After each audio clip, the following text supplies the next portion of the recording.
Image formed by concave mirror. ठीक आहे, आपण कशाचं बघतोय? Concave mirror. The position of the object कुठं आहे? Between the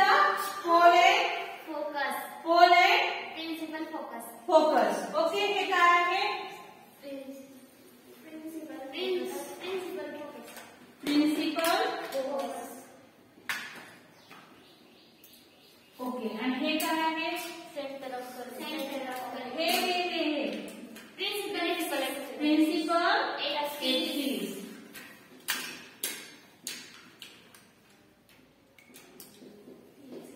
axis. आणि हे काय आहे? सेंटर ऑफ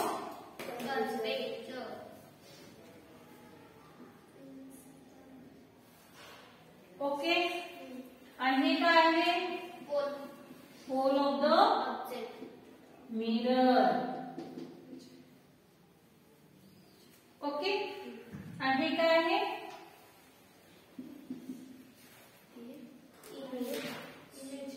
इमेज आहे. काय आहे? इमेज. आणि हे काय आहे? मिरर. समजलं ह्याच्यामधलं सगळं? कुठे काय काय आहे? आणि ही जी आहे ही काय आहे?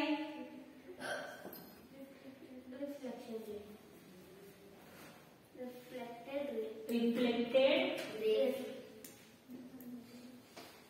समजलं सगळ्यांना? चला सांगा बरं एकदा. हे काय आहे? Principal axis. हे काय आहे? Principal focus. हे काय आहे? Incident ray. हे काय आहे? Position of object. आणि हे इमेज. Position of image. आणि हे कोणती रे आहे? Incident ray. ओके, आणि हे काय आहे? आणि हे काय आहे? मिरर. आणि हे काय आहे? रिफ्लेक्टेड रे. आणि हे सेंटर ऑफ कर्वेचर. ओके, समजलं? नेक्स्ट बघा आता. Position of the object. आपल्या ऑब्जेक्टची जी पोझिशन आहे ती कुठं आहे? बिटवीन. बिटवीन मीन्स काय? दोघांच्या मध्ये. कोणा दोघांच्या मध्ये? तर पोल आणि प्रिन्सिपल फोकस. आहे आपलं ऑब्जेक्ट. कुठे आहे? पोल अँड प्रिन्सिपल फोकस वरती. मग ठीक आहे, ही रेस काय होते? Incident ray. मग नंतर काय होते? रिफ्लेक्ट होते. मग जी ही इमेज आहे ती कुठे फॉर्म होते? Behind the mirror. आपली जी पोझिशन जी आहे इमेजची कुठे आहे?